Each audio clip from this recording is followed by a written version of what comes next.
Hi everybody, welcome to Little Acre Homestead. My name's Phil and today we're making carnitas. Carnitas are a staple in our house. We eat a lot of Tex-Mex and this is one way to get something that's a little bit less expensive on the table as far as something we can put in tacos or enchiladas or taco salad or just to have as leftovers. First things first, we're going to be using pork, shoulder, butt. Rowan is going to be kind enough to put an image here or here or here somewhere of the one that we get at Costco. We get it for like $2.50 a pound, which is way cheaper than ground beef, and that's kind of what made us start doing this this recipe. We get a huge portion and cut it into about 2 pounds each, so that's how much we're going to use for this recipe. So first things first is we're going to be making a rub for it with about a tablespoon of olive oil. And I don't measure this anymore, I did the first time. About 2 teaspoons of cumin and about a tablespoon of dry oregano. We're going to be cooking this in a slow cooker, and I suggest that you just have everything ready to go because we're going to be mixing this with our hands, rubbing it on the pork, putting it directly in the slow cooker, and then washing our hands. If you have an aversion to touching raw meat, I suggest doing this with gloves, but doing this with tools or forks or spatulas is very hard, so you're just going to want to get in there. If it's your first time working with pork shoulder or pork butt shoulder has a fat cap on it, you're going to make sure to cover that, and when we put it in the crock pot or the slow cooker, it's going to go with that side up. I know you can do this in an Instant Pot. We don't do that because our Instant Pot mainly cooks rice. So fat cap up. You don't want to cut that off. That's going to render out almost entirely because this cooks for a long time, basically the whole day in the slow cooker. That's why I'm getting it ready at night. All right, hands clean. Now we're on to our next step. So we need to add some salt and pepper. That does not go in the rub. I don't know why, that's just what the recipe said and it works. So we need about 1 teaspoon of black pepper, and we need 2.5 teaspoons of salt. And I just try to get most of this on the meat. When the fat renders out and when we add the orange juice, it's going to spread out anyway. So it's not a big deal. And again, if you don't want to get measuring spoons dirty, you don't need to worry about it. I've done this both following the measurements exactly and just winging it, and it tastes about the same either way. Next, a diced onion. We diced these ahead of time, and a diced jalapeno. These you want to put right on top of the meat. You want to get as much of it as you can to just pile up on top of the pork. But an entire diced white onion is going to spill off the edge, so don't worry about it too much. And a diced jalapeno. And next is 3/4 cup or the juice from 2 oranges. And I have used just store-bought orange juice, and I can't tell the difference. I bought these to impress you, so I hope it's working. Ooh, fresh squeeze. You will not taste the difference. I used the kind with extra calcium and no one said anything, so. And while I'm doing this, what we're gonna do with this, since it is late at night, we just got the kids to bed, hopefully for the whole night. But we just got the kids to bed, and I still gotta make the kids' lunches and everything. So we're gonna be popping this in the refrigerator in the whole crock pot insert, so that as soon as we get up in the morning, we can just put it on low for the entire day. It needs to be on for about 10 hours. It's probably about the time we get back from school drop-off is when we're gonna be able to turn it on. And then there's a little bit of extra work at the end that I guess is optional, but I think it makes the biggest difference. And we have a family of 4, including an infant, and he doesn't really eat this, obviously, but we do usually have enough for 2 dinners out of it. So we usually have tacos the first night, or taco salad, or burritos. And then the second night, a day or 2 later, we'll make enchiladas. And I think that this goes best with a green salsa, but you can use whatever salsa you'd like. We actually use a corn relish that my wife makes, and it is super good. So you should let us know if you want a recipe for that, but it's pretty mild, especially if you have people who are sensitive to heat. Yes, there it is. You'll also want to add in 4 cloves of minced garlic.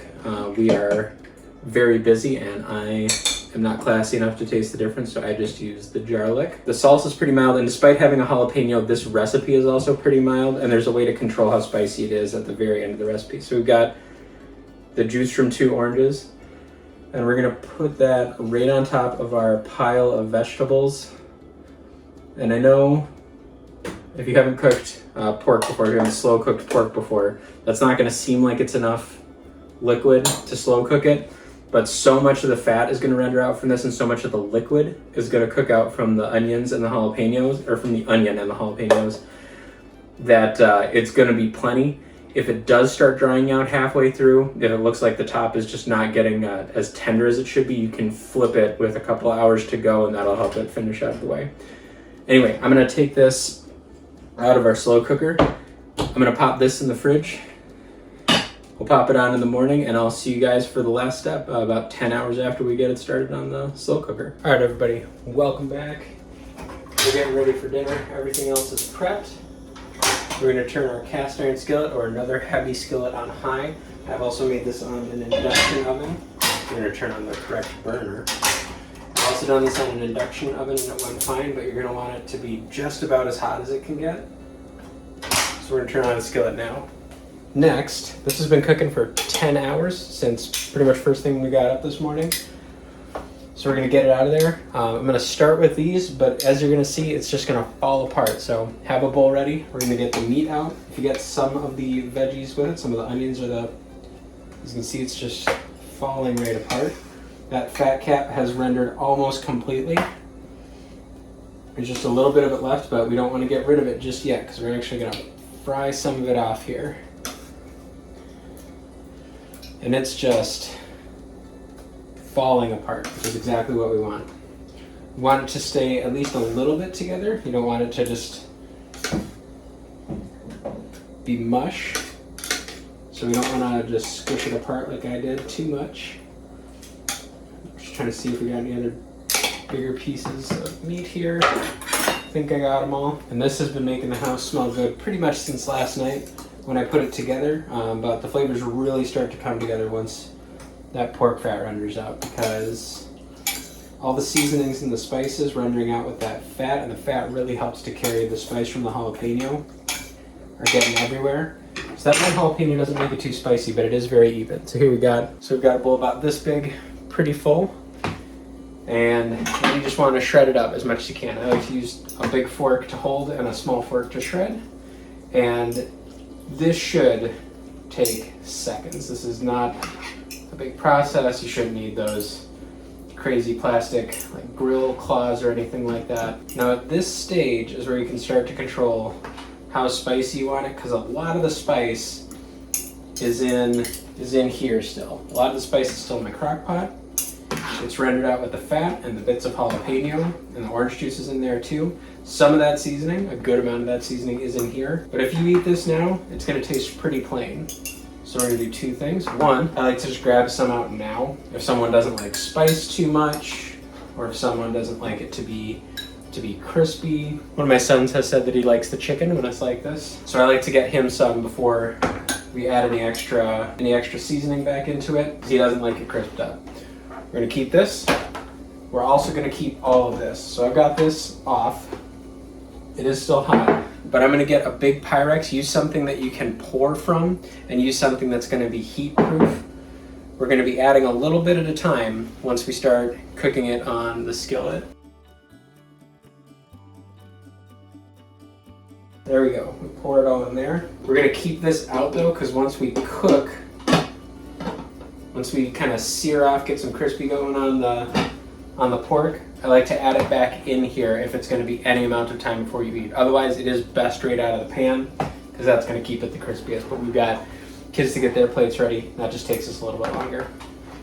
It still tastes good, and it's still worth it to do this step. Meet me over by the stove. I'm glad to see that you made it okay. Those are some of my muffins. We've got our pork. We've got our pan very hot. And we've got our juice. You can see that there's some of the fat in here. There's the jalapenos, there's the onions. This we're pretty much gonna use like a cooking oil and a seasoning. What you wanna do, I like to use these, is you're gonna do this in batches, leaving enough room. You're gonna do this in batches, leaving enough room in the pan so that it actually gets brown on the bottom. So this much will probably take about 3, maybe 4 batches. But each batch is not going to take very long. I've seen some recipes say 10 minutes. I don't think that's I don't think that is accurate. I think that is too long. I think you want your pan to be hotter and you don't want to move them. Just like you're trying to get a good crust on any other kind of meat, like a burger or skin on chicken, something like that.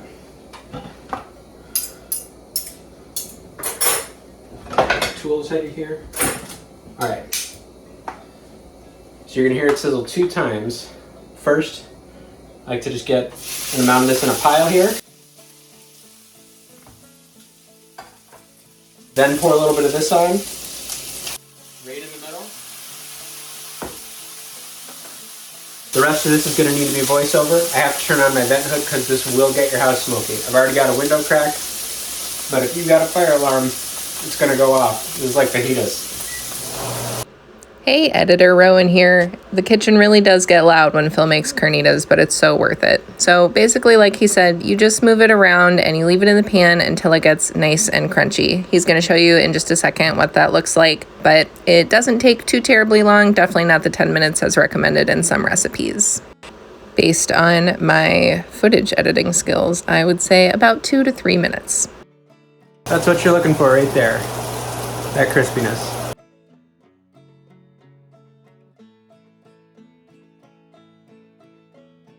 I'm gonna take it on a plate. After it's just got some crispiness, you can see it's got some black and some brown on there.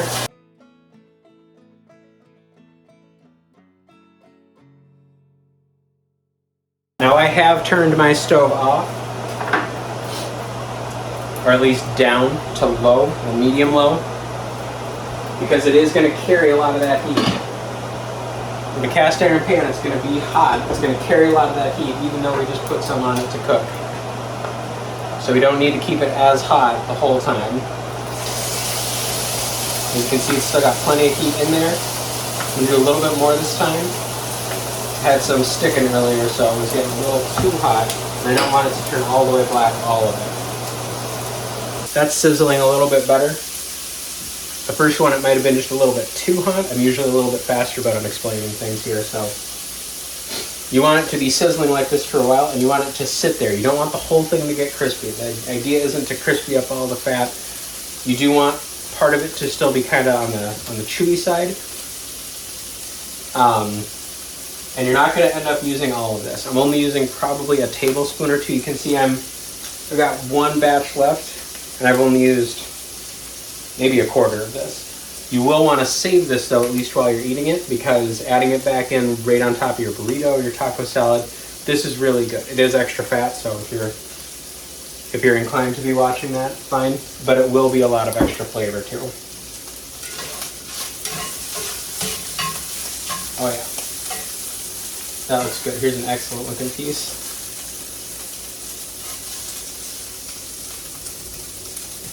Again, I can show you.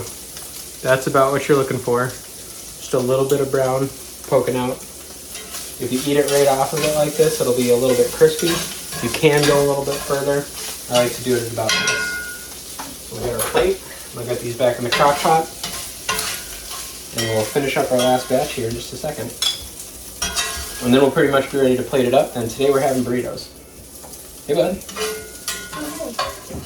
What? I'm helping Mom record a video. This might be a lot for a last batch, but we'll just go for it.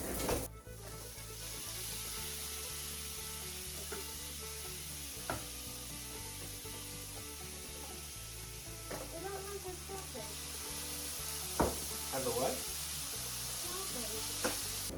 There we go. This one stayed on a little bit longer, but you can see the crispy bits. You can see the parts that are not crispy. You want a good mix of both of those. I'm gonna give one a chef special bite here. Me too. Good. Delicious. All right, we're gonna get our burritos set up and our dinner ready. Thanks for joining us on Little Acre Homestead. I hope you gave this recipe a try. Let me know if there's anything you think I should try. And let me know if you want that recipe for the corn salsa my wife makes.